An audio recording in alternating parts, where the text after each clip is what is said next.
ஆண்டவருடைய பிள்ளைகளே ஆண்டவருடைய பிள்ளைகளுக்கு என்ன உண்டாக்கிடக்கூடாது? இடரலை உண்டாக்க கூடாது. சபைகளை உற்சாகப்படுத்துகிறேன், நான் சபைகளை ஒழுங்குபடுத்துகிறேன், நான் சபைகளை மிலிட்டரி கட்டுப்பாடில் வைக்கிறேன். அதனால தான் வெள்ளையாக எல்லாரும் வர சொல்லுகிறேன். ஏன் கலர் போட்டு வந்தா ஆண்டவர் ஏத்துக்க மாட்டாரா?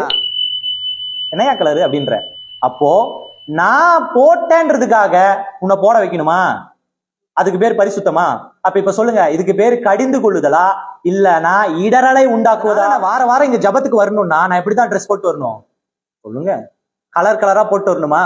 இப்ப கலரா போட்டு வர்றது இல்லாம நான் மேடையிலையும் இந்த வீடியோ முன்னாடி நிக்கணும்னா கொஞ்சம் நல்லதா புதுசா போடணும். இந்த பழசு 1 வருஷம் 2 வருஷம் கழிச்சு இதெல்லாம் போட முடியாது. நான் சொல்றேன் எப்படி போட்டு வந்துருக்கேன் மேடையில நின்னுட்டு, புதுசு புதுசு என்ன நீ குடிக்கிற ஆணையில புதுசு. ஆனா என் சகோதரி காணிக்க கொடுக்குற என் சகோதரன் எப்படி போட்டு வந்துருக்கான்? டைடு போட்டு நல்லா துவச்சி அயன் பண்ணி போட்டு வந்துருக்கான். இடரலை உண்டாக்கும்னு நினைச்சேங்க, இடரலை உண்டாக்கும். அதனால தான் கலர் போட்டா தனியா புதுசா போடணும். வெள்ளை போட்டா கண்டுபிடிப்பியா? நான் போன வாரம் எந்த அங்கி போட்டேன்னு உனக்கு தெரியுமா? எல்லாமே வெள்ளை, கண்டே பிடிக்க முடியாது. என்கிட்ட 3 அங்கி இருக்கு, அதுல எதை அங்கி போடுறேன்னு தெரியாது. ஏன்? White, total white. நான் மாத்தி போடுவேன், இல்ல துவைக்காததையே போட்டு வருவேன். ஆனா நான் என்ன ஒண்ணு பண்ணல, இப்போ இடரலை உண்டாக்கல. ஹல்லேலூயா. அதுக்காக தான் வெள்ளைங்க. That is why white. அதனாலதான் வெள்ளைய போட்டு நிக்கிறான். இப்ப நான் வெள்ளை போட்டேன்றதுக்காக இந்த அங்கி வந்துட்டு எவ்வளவு? 300 ரூபாயா? 350. சரியா? 350 ரூபா நான் அங்கி போட்டேன்றதுக்காக உன்னை வந்துட்டு 350 ரூபா அங்கி வாங்கி நீயும் போடுன்னு சொல்ல முடியுமா? ஆட்டுத்தோலை போர்த்தி கொண்டு இருக்கிற ஓனாயோ சபையோ ஊழியனோ இதை செய்தால் நாம என்ன செய்யக்கூடாது தெரியுமா? இதை அப்படியே விட்டு வைக்க கூடாது. அது வெட்டி வைக்கிறது தான் நல்லது. தேவதூதனே, பரலோகத்துல இருந்து வர்றவனே கள்ள உபதேசத்தை எடுத்துட்டு வர முடியுது, மேடையில இருக்கவன் எடுத்துட்டு வர முடியாதா? என்னுடைய மனசுக்கு ஏத்த மாதிரிலாம் உன்னை வணையணும்னா நான் ஆண்டவருடைய சித்தத்தை செய்ய முடியாது. என்னுடைய சித்தத்தை தான் சபையில செஞ்சுட்டு உட்காந்துருக்கேன். இடரலை உண்டாக்குகிற காரியம் அப்படின்னு எதுன்னு பாத்துக்குங்க. நான் இந்த மேடையில நீங்க என்ன பார்த்துட்டு இருக்கீங்க, எல்லா வயசுல மூத்தவங்க இருக்கீங்க, சின்ன பிள்ளைங்க இருக்கீங்க, என்னை விட சின்ன பையனா இருக்கீங்க, என்னுடைய வயசுக்கு ஒத்தவங்க இருக்கீங்க, சகோதரி இருக்கீங்க இல்லையா? நான் தம்பி சட்டையை போட்டு வந்திருக்கேன், ஜபத்துக்கு வரும்போது பிங்க் கலரா போடுவேன், வெள்ளை போடக்கூடாதா? சரியா? நான் ரெண்டு காரியம் சொல்றேன். முன்னாடி நான் என் சட்டையை கழட்டுறேன், இன்னொன்னு உன் சட்டையை நான் கழட்டுறேன். கலர் பாரியா, கண்ணு அடிக்குது. ஏன் பிங்க் கலர் போட்டு வந்த? வெள்ளைய போட்டு வர வேண்டியதானே? சரியா? இப்போ இந்த காரியம் இடரலா இல்ல கடிந்து கொள்ளுதலா? எதுல சேர்ப்பீங்க? தப்புன்னு சொல்லணும், லேட் பண்ணாதீங்க, வீடியோ போயிட்டு இருக்கு. கடிந்து கொள்ளுதலா? இந்தா யார் சொன்னது? பிரதர். எப்படி கடிந்து கொள்ளுதுன்னு சொல்றீங்க? ஏன்னா நீங்க ஈஸியா எதை தெரியுமா ஜட்ஜ் பண்றீங்க? நீங்க ஆல்ரெடி பாவம்னு ஒரு லிஸ்ட் உங்களுக்குள்ள வச்சிருப்பீங்க பாத்தீங்களா? இல்லன்னா நீங்க ஆல்ரெடி செய்றீங்க பாத்தீங்களா? அத இடரலை உண்டாக்குற லிஸ்ட்ல வச்சுட்டு இல்லையா, நீங்க எதெல்லாம் உங்களுடைய மனநிலையில பாவம் இல்லைன்னு நினைக்கிறீங்களோ அதெல்லாம் என்ன எடுத்துட்டு வந்துறீங்க? கடிந்து கொள்ளுதல்னு நினைக்கிறீங்க. நான் சபைகளை உற்சாகப்படுத்துகிறேன், நான் சபைகளை ஒழுங்குபடுத்துகிறேன், நான் சபைகளை மிலிட்டரி கட்டுப்பாடில் வைக்கிறேன். அதனால தான் வெள்ளையாக எல்லாரும் வர சொல்லுகிறேன். ஏன் கலர் போட்டு வந்தா ஆண்டவர் ஏத்துக்க மாட்டாரா? நான் இப்ப இந்த இது போட்டிருக்கேன், இதுக்கு முன்னாடி ஷர்ட் பேண்ட் போட்டு தான் பண்ணிட்டு இருந்தேன். எனக்கே தோணுச்சு. ஏன் தோணுச்சுன்னா, நான் ஒரு வாரமும் இப்ப ஒரே ஷர்ட் போட்டா என்ன சொல்லுவேன்? பிச்சைக்கார பையன் ஒரே கலரை போட்டான்னு சொல்லுவீங்களா இல்லையா? சொல்லுவீங்க. அவங்க மட்டும் சொல்லுவாங்க, எனக்கு பாஸ்டிங் என்ன பிச்சைக்கார பையன் பாஸ்டிங் என்ன ஒரே கலரை போட்டு வரீங்க? சுதன் சொல்லுவான், என்ன பாஸ்டர் வீட்டுல தரித்திரமா பாஸ்டர்? அதனால நான் வார வாரம் இங்க ஜபத்துக்கு வரணும்னா நான் இப்படிதான் ட்ரெஸ் போட்டு வரணும்? சொல்லுங்க. கலர் கலரா போட்டு வரணுமா? இப்ப கலரா போட்டு வர்றது இல்லாம நான் மேடையிலையும் இந்த வீடியோ முன்னாடி நிக்கணும்னா கொஞ்சம் நல்லதா புதுசா போடணும். இந்த பழசு 1 வருஷம் 2 வருஷம் கழிச்சு இதெல்லாம் போட முடியாது. நான் சொல்றது புரியுதாங்க? போட முடியாது. அப்போ நான் ஒரு ஷர்ட் போட்டு வந்துருக்கும் பொழுது சரியா, எனக்கு ஆப்போசிட்ல உட்கார்ந்து இருக்கிற என் சகோதரன் என் சகோதரி எப்படி தெரியுமா வருவா? 1 வருஷமா வாங்கின துணிய சர்ஃபெக்சலோ டைடோ போட்டு துவச்சி சுத்தமாக்கி போட்டு வந்துருப்பான். நான் எப்படி போட்டு வந்துருக்கேன் மேடையில நின்றுட்டு? புதுசு என்ன நீ குடிக்கிற ஆணையில புதுசு. ஆனா என் சகோதரி காணிக்க கொடுக்குற என் சகோதரன் எப்படி போட்டு வந்துருக்கான்? டைடு போட்டு நல்லா துவச்சி அயன் பண்ணி போட்டு வந்துருக்கான். இடரலை உண்டாக்கும்னு நினைச்சேங்க, இடரலை உண்டாக்கும். அதனால தான் கலர் போட்டா தனியா புதுசா போடணும். வெள்ளை போட்டா கண்டுபிடிப்பியா?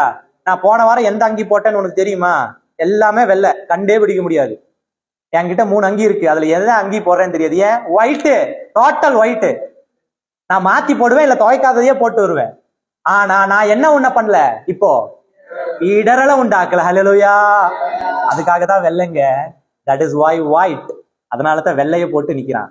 இப்ப நான் வெள்ளை போட்டேன்றதுக்காக இந்த அங்கி வந்துட்டு எவ்வளவு? 300 ரூபாயா? 350. சரியா? 350 ரூபா நான் அங்கி போட்டேன்றதுக்காக உன்னை வந்துட்டு 350 ரூபா அங்கி வாங்கி நீயும் போடுன்னு சொல்ல முடியுமா? சொல்ல முடியுமா? சொல்லக்கூடாது. இந்த மேடையில வந்து நிற்கும் பொழுது நான் தேவனுடைய வசனத்தையே சொன்னாலும் அந்த வசனமும் உனக்கு என்னத்தை உண்டாக்கிடக்கூடாது, இடரலை உண்டாக்கிடக்கூடாது. ஹல்லேலூயா. மேடையில நின்று அந்த தம்பியை திட்டம் பொழுது எனக்கு தேவையானது என்ன தெரியுமா? நான் வெள்ளை போட்டுட்டேன், அதனால நீ என்ன செய்யணும்? சொல்லணும். நான் வெள்ளை போட்டனால நான் உங்களை என்ன பண்ற? கட்டாயப்படுத்தி, என்னையா கலர் இது, என்னையா கலரு அப்படின்ற. அப்போ நான் போட்டேன்றதுக்காக உன்னை போட வைக்கணுமா? அதுக்கு பேர் பரிசுத்தமா? அப்ப இப்ப சொல்லுங்க, இதுக்கு பேர் கடிந்து கொள்ளுதலா இல்லனா இடரலை உண்டாக்குவதா? எவ்வளவு சீக்கிரம் மாறிட்டீங்க பாத்தீங்களா? வாயா இல்ல என்னங்க அது? மனுஷன் தானுங்க நீங்க. 2 நிமிஷத்துக்கு முன்னாடிதான் என்ன சொன்னீங்க? கடிந்து கொள்ளுதல்னு சொன்னது. நான் எக்ஸாம்பிளோட சொல்லி வசனத்தையும் காட்டி கொடுத்தா டப்புன்னு மாறிட்டீங்க பாத்தீங்களா? அதனாலதான் ஆண்டவர் சொன்னாரு, இருதயம் எப்படிப்பட்டது? திருக்குள்ளதும் மகா கேடுள்ளதுமா இருக்குதுன்னு சும்மாவா சொன்னாரு? 5 நிமிஷம் மாத்திட்டோம். மனுஷனை நம்புவதை பார்க்கிலும், புரியுதாமா? மனுஷன் 5 நிமிஷத்துல மாத்திட்டான். பரிசுத்த ஸ்தலத்திலேயே இப்படி மாத்துறானா, வெளியில என்னென்ன பண்ணுவான் நினைச்சு பாருங்க. இடரல் சொல்லுது, புரியுதா? இடரலை எவன் உண்டாக்கினவன் அது இடரல் தாங்க. மேடையில நின்னுக்கிட்டு கூத்தடிக்கிறவன் இல்லைன்னா சுவிசேஷத்தை பேசுறவன் உருவாக்கினாலும் அதுக்கு பேர் என்னதான்? இடரல் தான். அதனாலதான் தேவன் சொல்றாரு, இது பவுல் சொல்றாரு, என்ன தெரியுமா சொல்றாரு? என்னுடைய ஆண்டவருடைய சுவிசேஷத்தை தவிர வானத்திலிருந்து வரும் தேவ தூதன் வேற சுவிசேஷத்தை சொன்னாலும் என்ன செய்யக்கூடாதா? நீ சொல்லுங்க, சத்தமா சொல்லுங்க, பேசுங்க. தேவ தூதனையே அவர் என்ன தெரியுமா செய்யறாரு? கடிஞ்சு கொள்றாரு. ஏன்? தேவ தூதன் கூட என்னத்தை கூட்டிட்டு வந்துடலாமாமா? கள்ள உபதேசத்தை எடுத்துட்டு வரலான்னு. தேவ தூதனே, பரலோகத்துல இருந்து வர்றவனே கள்ள உபதேசத்தை எடுத்துட்டு வர முடியுது, மேடையில இருக்கவன் எடுத்துட்டு வர முடியாதா? என்னுடைய மனசுக்கு ஏத்த மாதிரிலாம் உன்னை வணையணும்னா நான் ஆண்டவருடைய சித்தத்தை செய்ய முடியாது. என்னுடைய சித்தத்தை தான் சபையில செஞ்சுட்டு உட்காந்துருக்கேன். ஹல்லேலூயா. அப்போ இந்த சபைக்குள்ள வந்திருக்கீங்க. இப்ப நம்மள ஒருத்தர் ஏதோ ஒரு காயத்துல சூழ்நிலையில வந்திருப்போம். நாம கிறிஸ்தவங்க, வந்திருக்கவங்க கிறிஸ்தவர் அல்லாதவரும் இருக்கவங்களும் இருக்கலாம், எல்லா பிரச்சனையோட வந்திருப்போம். ஆனா ஜபத்துக்குன்னு வந்தோடனே நம்மளுடைய முதல் இன்டென்ஷன் என்ன தெரியுமா? நம்ம கூட வந்திருக்கிற காயப்பட்டவர்களுடைய காயம் கட்டணும். அதுதான் நம்முடைய முதல் இன்டென்ஷனா இருக்கணும். ஹல்லேலூயா. பணம் சம்பாதிக்கிறது, வேலை செய்யறது, அதெல்லாம் 2வது தான். அதெல்லாம் நீ உயிரோட இருந்தா தான் செய்ய முடியும். செத்து போயிட்டோன்னா ஒன்னும் செய்ய முடியாது. அப்ப நம்மளுடைய முதல் இன்டென்ஷன் என்ன தெரியுமா? நம்மளை போல ஒரு சகோதரியோ சகோதரன் வந்திருப்பாங்க தெரியுமா, அவனுக்கு ஆறுதல் கிடைச்சிடணும் இந்த ஜபத்தின் மூலியமா. அந்த இன்டென்ஷன் உங்களுக்குள்ள இருக்கணும். அந்த இன்டென்ஷன் இல்லைன்னா, அந்த இன்டென்ஷன் இல்லாமல் நீங்கள் வந்தீங்கன்னா, இல்ல ஒருத்தரை கூட்டிட்டு வந்தாலோ உங்களுக்குள்ள எப்படிப்பட்ட குணாதிசயம் இருக்கு தெரியுமா? ஆட்டுத்தோலை போர்த்தின ஓனாயின் குணாதிசயம் இருக்குன்னு அர்த்தம். அத வேதாகமம் எப்படி தெரியுமா சொல்லுது? இன்னைக்கு டாபிக் என்ன தெரியுமா?